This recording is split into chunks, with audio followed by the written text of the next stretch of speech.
नमस्कार, मी दीपाली. आपण पाहताय एनडीटीव्ही मराठीचं विशेष बातमीपत्र महाराष्ट्र नामा. महाराष्ट्र सरकारनं सर्वसामान्यांच्या हितासाठी कोणते निर्णय घेतले, कोणत्या योजना राज्यात राबवल्या आणि ज्यामुळे राज्याचा चेहरा मोहरा बदलतोय याची माहिती आम्ही तुम्हाला या बातमीपत्रात देणार आहोत.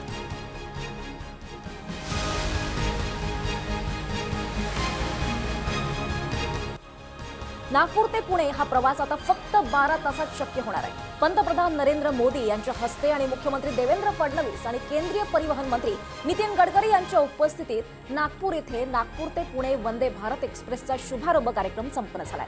नागपूर ते पुणे वंदे भारत एक्सप्रेसमुळे नागपूर ते पुणे हे अंतर सुमारे 5 तासांनी कमी होणार आहे. नागपूर अजनी पुणे वंदे भारत एक्सप्रेस वर्धा, बडनेरा, अकोला, भुसावळ, जळगाव, मनमाड, कोपरगाव, अहिल्यानगर आणि दौंड इथून दौंड कॉर्डलाईन मार्गे पुण्याला पोहोचेल. या सेवेच्या माध्यमातून पश्चिम महाराष्ट्र आणि विदर्भातील धार्मिक स्थळापर्यंतचा प्रवास हा सुलभ होणार आहे. व्यापार, पर्यटन आणि रोजगाराच्या संधींनाही चालना मिळणार आहे.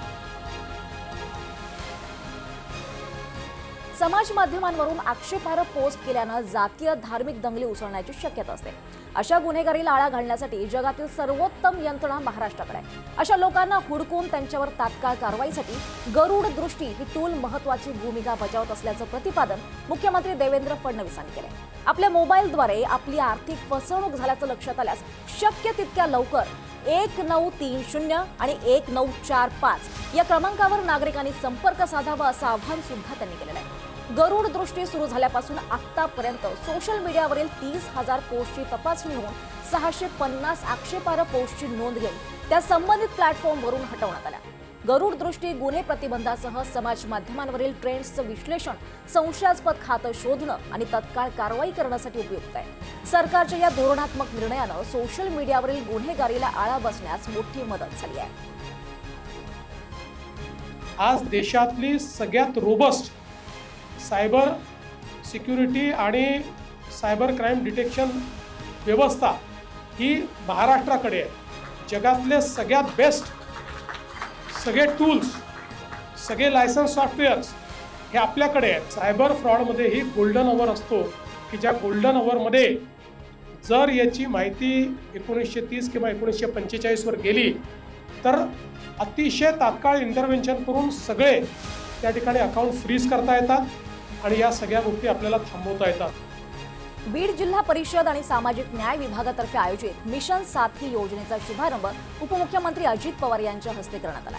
यावेळी ऊसतोड कामगारांसाठी आरोग्य तपासणी शिबिर देखील सुरू करण्यात आलं. आरोग्य किट वाटप करण्यात आलं. शिवाय उपयुक्त माहिती पुस्तिकांचं प्रकाशन करण्यात आलं.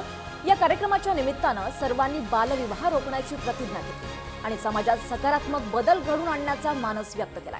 उपमुख्यमंत्री अजित पवार म्हणाले की ऊसतोड कामगार हा समाजाचा स्वाभिमानी घटक आहे आणि त्यांना मुख्य प्रवाहात आणण्याचं उद्दिष्ट आहे. त्यांना शिक्षण, आरोग्य, सन्मान आणि रोजगाराच्या संधी उपलब्ध करून देण्यासाठी आम्ही सतत काम करत आहोत. कष्टकरी कामगारांच्या मुलामुलींसाठी रोजगाराचे दरवाजे उघडत आहोत. बीड ते मुंबई रेल्वे मार्ग लवकरच सुरू होईल अशी माहिती त्यांनी दिली. बीड जिल्ह्याच्या सर्वांगीण विकासासाठी महायुती सरकार कटिबद्ध आहे. अजित पवार म्हणाले की जिल्ह्यात विकास कामांसाठी निधीची कमतरता भासू देणार नाही.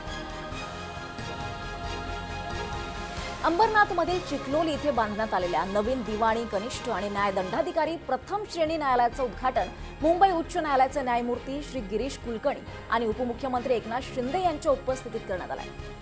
यावेळी उपमुख्यमंत्री एकनाथ शिंदे म्हणाले की अंबरनाथ शहर MIDC आणि प्राचीन शिवमंदिरासाठी ओळखलं जातं आणि आता हे न्यायासाठी ओळखलं जाईल. गेल्या काही वर्षात मीरा भाईंदर, ठाणे आणि अंबरनाथ इथे नवीन न्यायालयांची स्थापना झाली आहे. तर जव्हारमध्ये नवीन न्यायालयांच्या इमारतींचं उद्घाटन करण्यात आलंय. न्यायाच्या या मंदिरातून लोकांना लवकर न्याय मिळेल याबद्दल त्यांनी समाधान व्यक्त केलंय. सरकार म्हणून न्यायपालिका अधिक सक्षम आणि अधिक गतिमान बनवण्यासाठी प्राधान्य दिलं जाईल आणि म्हणूनच आवश्यक ती सर्व मदत करण्याची भूमिका घेतल्याचं प्रतिपादन यावेळी उपमुख्यमंत्री एकनाथ शिंदे यांनी केलं आहे. महाराष्ट्र स्टार्टअप, उद्योजकता आणि नाविन्यता धोरण 2025 मध्ये मुख्यमंत्री उद्योजकता आणि नाविन्यता महाफंड योजना राबवण्यात येणार आहे. सध्या विविध तंत्र शिक्षण प्राप्त 30 लाख युवक युवतींची शासनाकडे नोंद आहे. अंतिम टप्प्यात 25,000 निवडक उमेदवारांना त्यानंतर तांत्रिक सहाय्य, आर्थिक मदत आणि प्रशिक्षण देऊन यशस्वी उद्योजक, स्टार्टअप्स तयार करण्याचं शासनाचं उद्दिष्ट आहे. तसंच ITI मध्ये तांत्रिक शिक्षणासोबत इतर अनुषंगिक व्यक्तिमत्व विकासाचे 20 अभ्यासक्रम 15 सप्टेंबर पासून सुरू होणार असल्याची माहिती कौशल्य, रोजगार, उद्योजकता आणि नाविन्यता मंत्री मंगलप्रभात लोढा यांनी पत्रकार परिषदेत दिली.